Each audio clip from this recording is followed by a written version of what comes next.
Hi, my name is Seta. I'm a wetlands mitigation specialist with the New Hampshire Department of Environmental Services.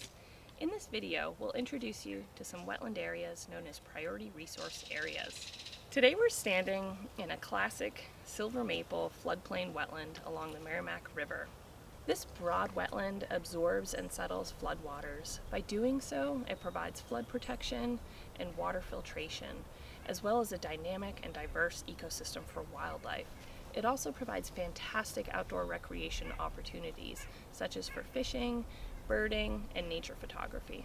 When we're not out conducting field work in wetlands, we're reviewing permit applications for proposed projects in or near wetlands. Many proposed projects in or near protected areas, such as shorelands or wetlands, require a permit. This process helps protect public health and water quality. It also helps ensure projects avoid or minimize their impacts on these sensitive areas. In New Hampshire, priority resource areas are protected under state law and defined by rule. You may apply for a permit and propose a project on a site that includes a priority resource area. However, the presence of priority resource areas may impact whether and how your proposal is permitted. Priority resource areas help New Hampshire in more than one way. Specific examples of what they provide include flood mitigation and water filtration, habitat for wildlife, travel and tourism, including many forms of outdoor recreation. The Natural Heritage Bureau maintains data on locations of protected species and habitat. Use the DataCheck tool to find records in or near any proposed project area. Our Wetlands Permit Planning tool, among other features, provides screening level data for all other types of priority resource areas. Priority resource areas feature one or more of the following: protected species or habitat, bogs, floodplain wetlands on Tier 3 watercourses, designated prime wetlands, and 100-foot duly established buffers, sand dunes, tidal wetlands, tidal waters, or the undeveloped tidal buffer zones. Let's take a quick look at each of those.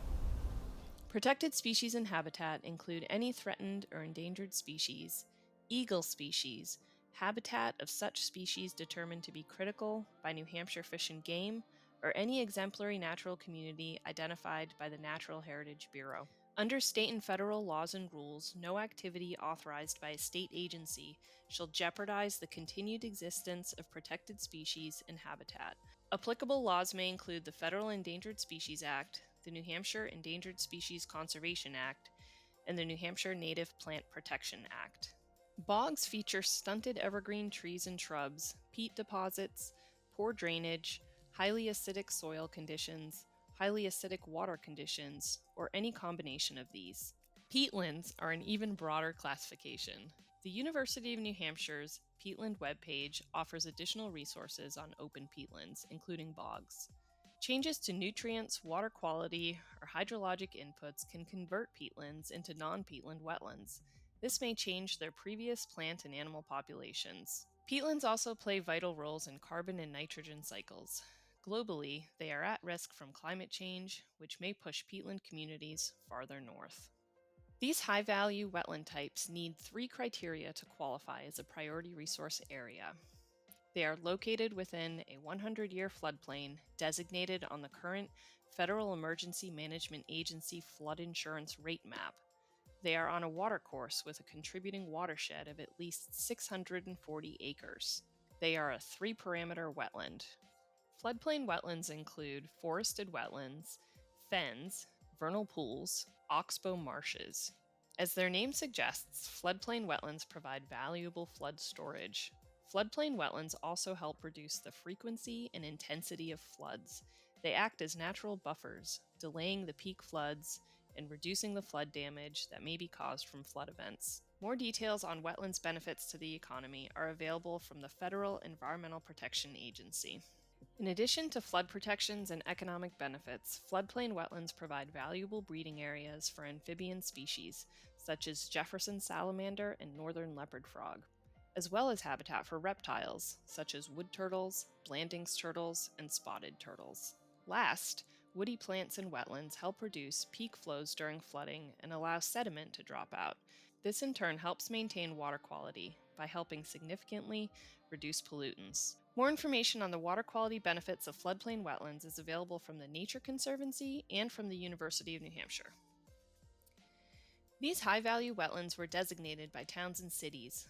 Buffers provide habitat for many species of wildlife and benefits to water quality. Duly established 100-foot buffers are also priority resource areas.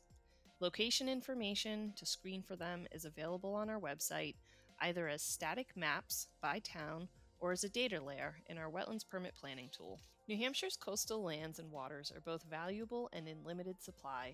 Sand dunes provide a first line of defense against storm surges. Many bird populations also depend on coastal sand dunes for breeding, migration, or wintering. These include the state endangered and federally threatened piping plover, horned lark, and least tern. Tidal wetlands and tidal waters are subject to recurring flooding. Tidal wetlands help cycle nutrients, filter pollutants, accumulate sediment more gradually, and control erosion. They provide a rich habitat for birds, invertebrates, and fish. Like the floodplain priority resource areas, tidal wetlands and waters provide valuable recreation and educational opportunities. Tidal buffer zones help protect water quality, adjacent wetlands, and protect private property from coastal storm surge. If you discover a priority resource area when planning your permitting project, you will be required to find off-site alternatives that will not cause permanent impacts to the priority resource area. Avoidance and minimization methods also include siting the project away from more valuable areas, use of wildlife-friendly construction materials, and adjusting the timing of the project to avoid and minimize impacts to protected species. No-cut setbacks that reduce impacts to endangered or threatened species, preventing adverse impacts to water temperature to protect aquatic habitat.